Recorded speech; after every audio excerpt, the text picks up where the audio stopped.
নমস্কার শ্রোতা বন্ধুরা, আমি আবার এসেছি আপনাদের কিছু ধর্মকথা শোনাতে। গল্পটার নাম তুমি আছো। গুরু কৃপা হি কেবলম, জয় বাবা বাগেশ্বর বালাজি।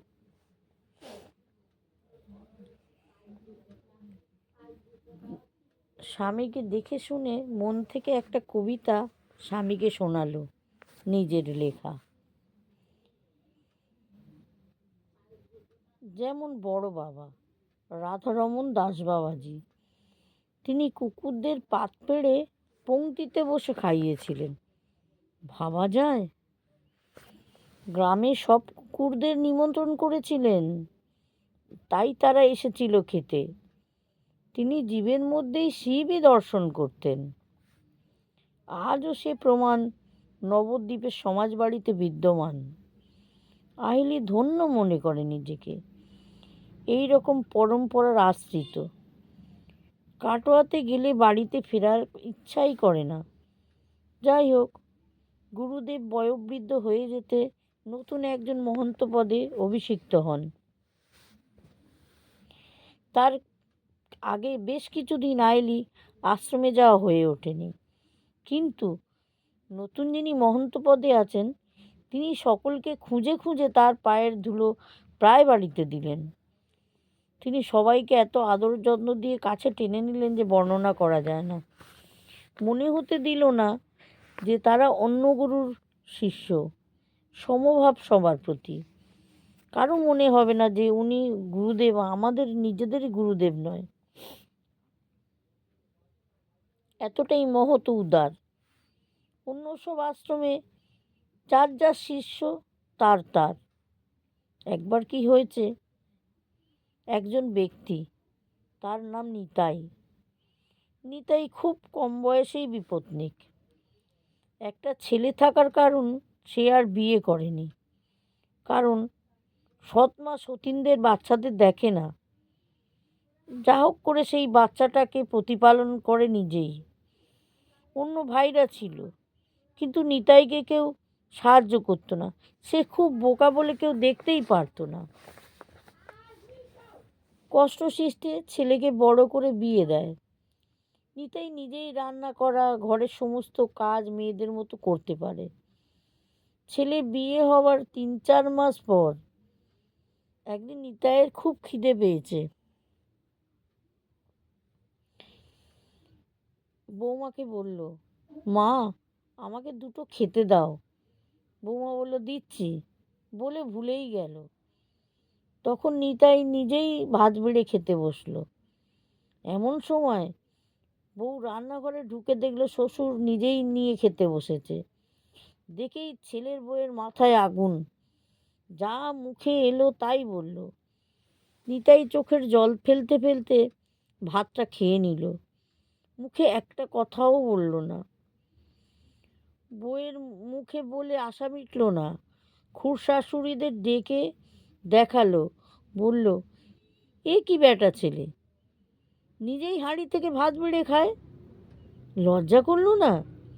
নিতাই খেয়ে উঠে বুড়ো মায়ের কাছে গেল, বলল সব কথা।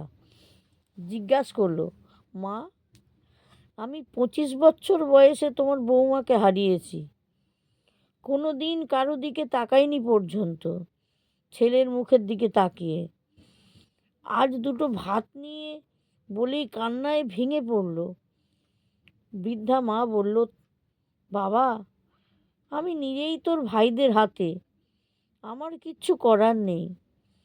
তোর চোখ যেদিকে যায় তুই চলে যা।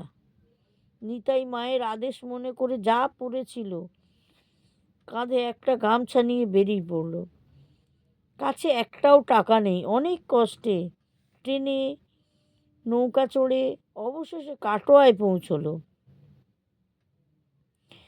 ওখানে অনেক আশ্রম আছে, কিন্তু কোথাও নিতাইকে ঠাঁই দিল না। ঠাঁই দেওয়া তো দূরস্থ, একটু অন্ন প্রসাদও কেউ দুপুরবেলা দিল না। হঠাৎ একজন বৃদ্ধ এসে বলল, মাধাইতলাতে আশ্রম আছে, ওখানে গিয়ে দেখ, তোর ব্যবস্থা একটা হতেই পারে। তখন নিতাই হাঁটতে হাঁটতে মাধাইতলা আশ্রমে এসে পৌঁছলো। তখন ঠিক দুপুরবেলা। গিয়ে তোরণ দ্বার পেরিয়ে এক জায়গায় চুপ করে বসে রইল।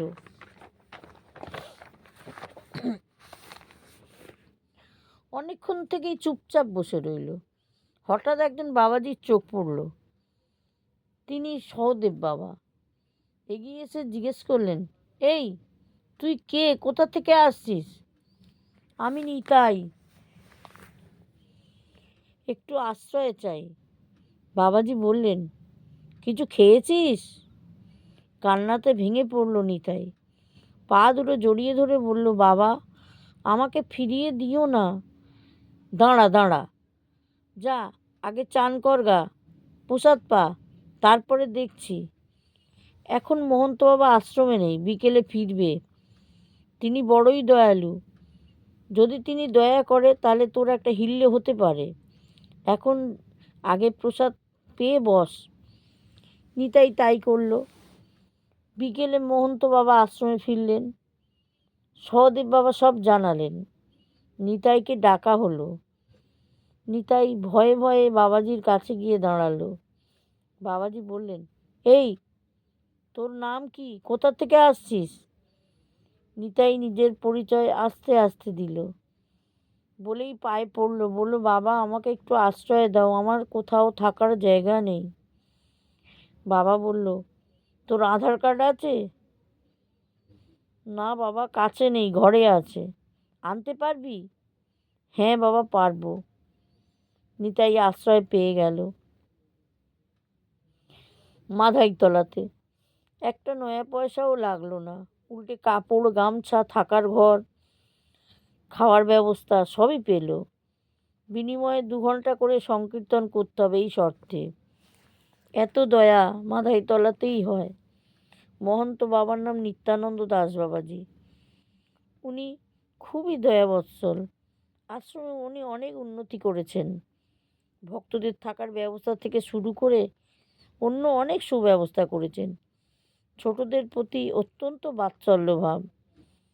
আহেলি খুব ভাগ্যবতী মনে করে নিজেকে, এমন গুরুপাঠ পাওয়ার জন্যে, যার কোণে কোণে ভক্ত আর ভগবান বিরাজ করছে। ধন্য ধন্য মাদাইতলা আশ্রম। ঈশ্বরের পার্শ্বদরাই মানবরূপে এই আশ্রম পরিচালনা করছে। নমস্কার। যদি ভালো লাগে থাকে বেল আইকনটি ক্লিক করে দেবেন, সাবস্ক্রাইব করবেন। ধন্যবাদ।